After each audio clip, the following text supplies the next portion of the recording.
weer die tyd van die boere en ek wil vandag beslis na een grafiek kyk.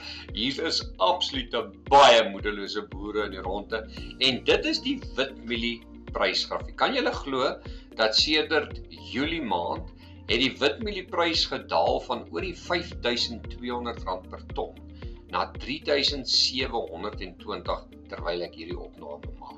Maar as ons na hierdie grafiek kyk, sien ons die klassieke watervalformasie.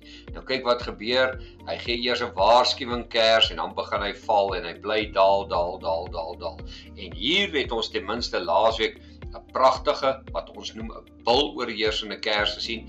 Maar as julle nou mooi kyk, kan julle sien, ek wil hom net so 'n bietjie uittrek daar vir die boere, dan kan jy nou sien dat hierdie kers het glad nie 'n puitjie bo nie.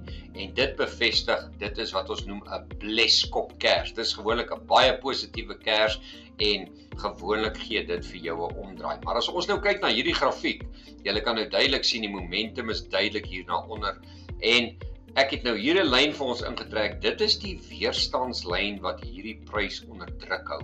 En daar kan julle ook sien, daar is die 50 dae bewegende gemiddelde en dit hou die prys, die 21 dae bewegende gemiddelde hou ook die prys onder druk. So ek wil nou vir boere sê wat absoluut moedeloos is, dit is vir die Desember kontrak hierdie witmielies en as ons hierdie prys breek, dit gaan omtrent by R3.820 wees.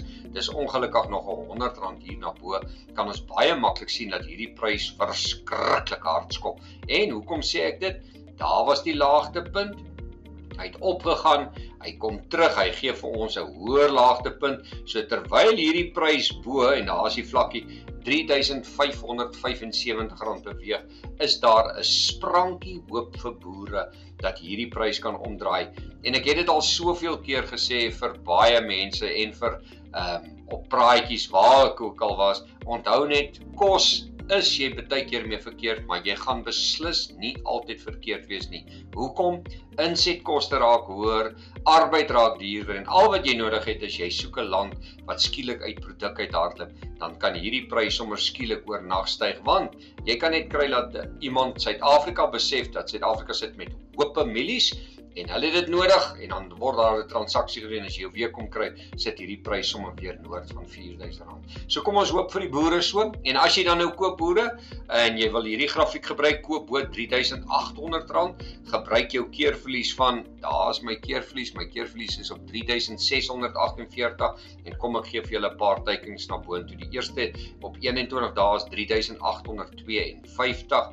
3.871, hier is 'n sterk weerstand by 3.955, R4.000 gaan beslis 'n sielkundige weerstand wees, dan kan hy gaan na 4.016 en ek wil amper sê, ons kan dan maklik beweeg na 4.118, maar hier gaan ons 'n bietjie werk kry, want julle sal sien, hier het die prys 'n bietjie gekonsolideer en die koper sal eers moet gelukkig wees voordat hulle die prys hierboon druk, maar dit sal al reeds 'n groot verligting gee van waar ons nou is na tot waar ons beweeg het. Kom ons hoop dat hy bo R3.800 styg, want ek weet baie boere kan nie eers vir hierdie vlakke plant nie. So kom ons glo hy gaan draai, die seisoen is besig om te draai, daar is 'n bietjie reën in die lug, maar natuurlik weet ons ook altyd, niks gebeur altyd perfek nie. Nou ja, besoek gerus ons webtuiste, www.fransklerk.com vir meer inligting en ons kuier weer.